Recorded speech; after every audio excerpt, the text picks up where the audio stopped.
Hi everyone, I'm doing my next section on the 21 most powerful minutes in a leader's day.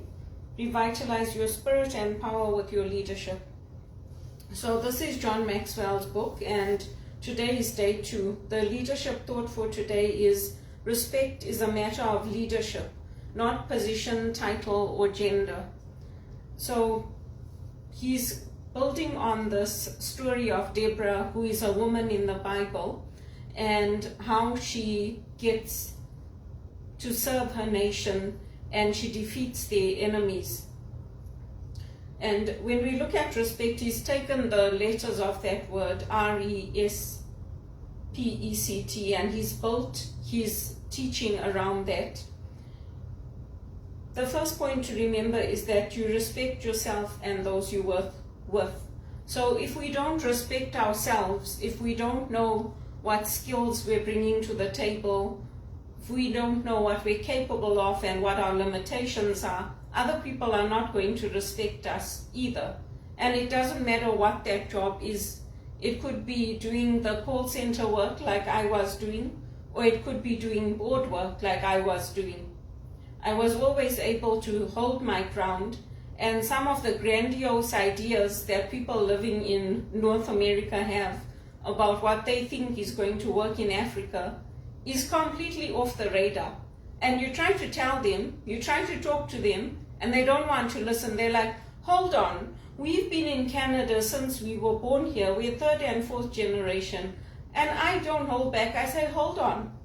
I was born in Zimbabwe. I've lived the experience. So listen to what I'm saying. And if they refuse to leave, if they refuse to listen, I leave. I left that board, Greener City, because they wouldn't listen to what I was saying. And the other members left as well. Normally that's what happens in the companies that I work for.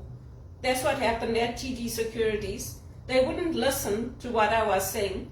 I left that team as an executive assistant after talking to my managers, and everybody else left. So if you don't listen, you might say, oh, it's just her. What does she know? But if you don't listen to everybody's voice around the table, then there's a problem. And especially if it's somebody like me who's coming with the experience of having lived in Africa, being born in Zimbabwe, and you're trying to implement initiatives that are going to impact people over there. If you're not listening to our voices, then there's something wrong with what you're trying to do, because it's not going to work. You have to listen to the people who are there, who have been born there, who've lived there, and who have that connection. Otherwise, it doesn't work. So when he looks at Deborah, he's basically telling us that everyone from Israel came to her to settle their disputes. And you have to have the desire to win the respect of others and have that healthy respect for yourself. It doesn't mean that you think you're better than everybody. People who think they're better than everybody don't learn. They don't go to university. They don't get degrees. They don't finish studying towards those degrees. They don't accomplish anything because they know it all. So why would you go to university? Why would you study? Why would you take up books and read them? Because you know everything. So don't bother. If we go to university, we're going because we want to learn. If we're picking up a book, like I'm picking up this book, I'm not at a university, but I'm still learning. And then the second point is exceed the expectations of others. Leaders who earn the respect of others always exceed their expectations. They go the extra mile. They fight to achieve victory, and they take others with them. So I've recruited people. I've recruited people into companies I've worked at, into volunteering I've done. Even in the condos I've lived in, I've put out notices telling people I'm a spiritual director and that they're welcome to come to the church next door. So that's how we take others with us. We don't just do it for ourselves.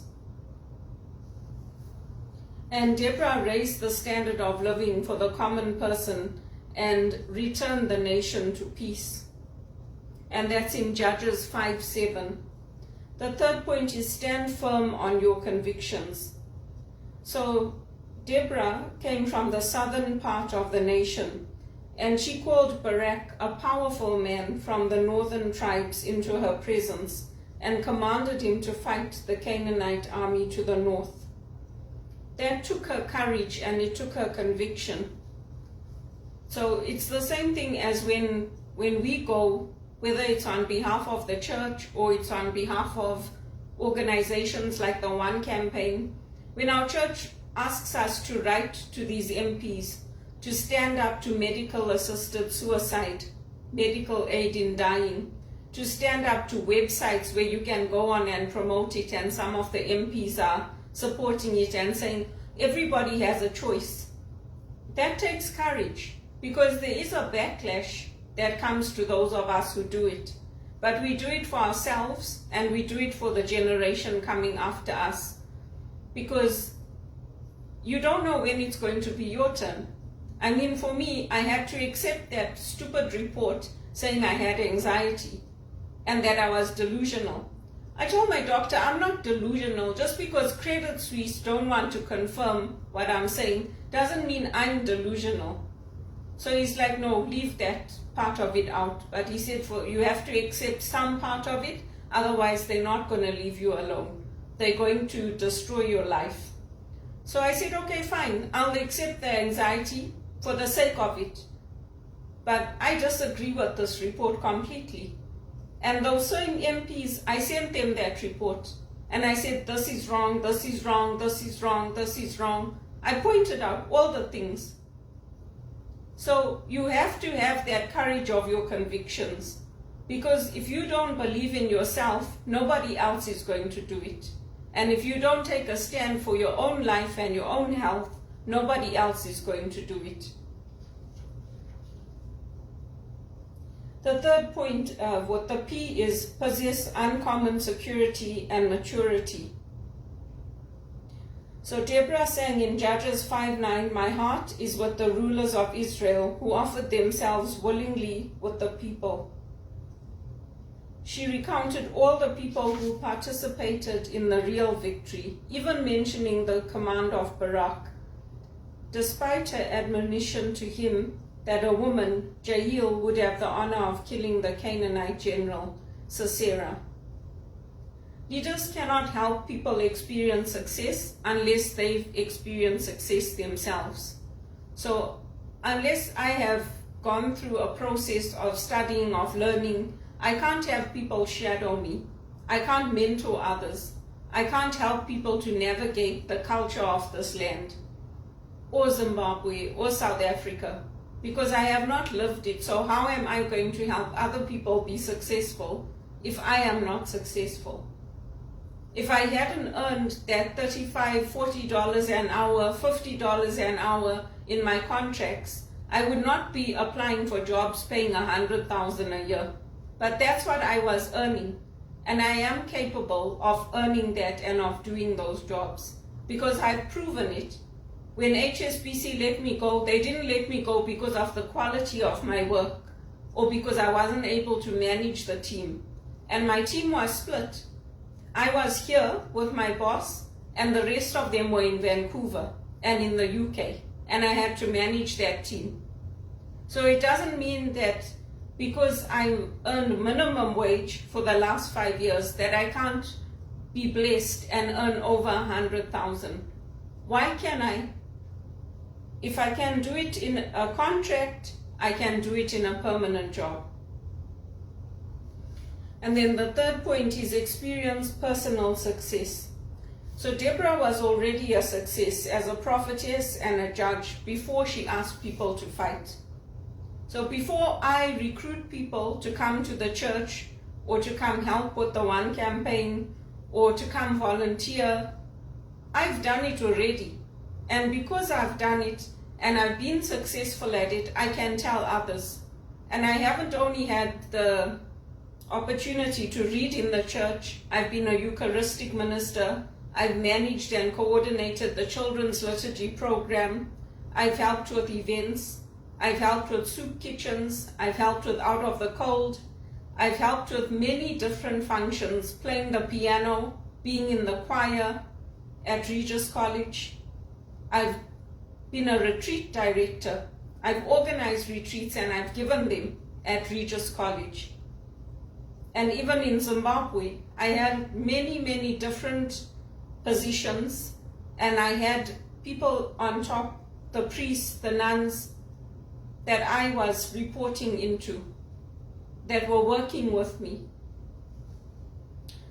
And then he talks about C, contribute to the success of others. So when we're mentoring people, when we're guiding people, when we are helping other people, we're contributing to their success. And they may not see it that way. They may see, well, you're just doing your job. But yeah, but having people there who I shadow on my job, that's not part of my job. That's not part of my job description. I get asked, Belinda, you're the best on the team. Would you be willing to let somebody shadow you for this next week? And then I can say yes or no. And I always say yes, because it builds up the team and it also hopefully gets me to that next level. Unfortunately for me, since I've come to Canada, I've been doing that and doing that and doing that, but it never gets me to that next level. It never gets me to the place where I'm earning that 100,000 and I have all the support in place and the benefits and the pension. It's always me giving and giving and giving, and I'm not getting the rewards that I deserve. And then T, think ahead of others. So Deborah practiced the law of navigation. She gave Barak the battle plan. She told him how to go about it. She supplied him with the troops because she was a judge in Israel. She even accompanied him to Mount Tabor, and they went into battle, and then they won that battle. So it's not about our titles. It doesn't matter whether I'm working as a call center worker or whether I'm working on the board of directors. I've held both. I've held positions where I was doing cleaning in Canada, in South Africa. I've held positions where I was doing the serving of the food in South Africa, in Zimbabwe. So it's not about the title. It's about being willing to serve others and to help others. Weak leaders believe that their position or title deserves respect. Strong leaders know that they must earn it. And then the reflection question for today is, what are you relying on for your respect? So I've given various examples and I've given various things that I've done, and you can use those to reflect on your own careers, your own lives. And again, I'm putting out that appeal that if somebody knows someone hiring for an executive assistant role or a position in HR where I could use my skills, or I can help with speaking or putting on workshops, please let me know, because I have done it. And it's not to say that I don't make mistakes in my work. Like everybody else, I make mistakes. Sometimes I don't understand what people are telling me. I have to learn. Because the way I think coming from Zimbabwe is not the way that people think here. I'm very logical and I'm very cerebral and I'm not very emotional. But I learned when I worked with the Americans, I learned. Because everything is emotional with them. You can see it when the Americans arrive. If you watch the Olympics, you can see all the rah-rah that goes on as soon as the Americans get there. Not all of us are born that way, raised that way. Some of us do things very, very differently to how the Americans do them. But in every place you work, you have to adjust. You have to learn how the team works, who the people are that you go to get things done, how the organization functions. I didn't like it when my hours were not done right and I didn't get paid on time. They didn't care. They said, you just have to wait. You'll get it once we do the next payroll. So, I mean, you're doing your best work. You're giving the company 110%, and then that's how you get treated. There's nothing you can do. You just have to suck it up and wait till they pay you. because they don't care. And sometimes they get fined big fines in this country. Because people talk to people and then other people get involved. Sometimes you don't have to actually file a human rights complaint. When I filed my cases against Credit Suisse, I was ordered to do it by the places I worked at. I was ordered to call the police by some of the banks and some of the other blue chip companies, and I was ordered to file a complaint against them. That's why I did it. Because when you're an HR professional and you belong to HRPA, you have to work in the interest of the public. We're all supposed to do that anyway. But when you get that designation, that's part of my responsibility to self-regulate and to make sure that I am following. If HRPA tells me you have to put in a complaint about X, Y, and Z, about this person, I have to do it. It's not a choice. And they told me. There were things that came up in my journey with HRPA, and the registrar, the people that were in charge of different parts of HRPA, they told me, you have to file a complaint. Nothing came of it. Nothing happened to that woman that did all that stuff. Oh, they thought it was frivolous. If it was that frivolous, I wouldn't have been ordered to put in the complaint.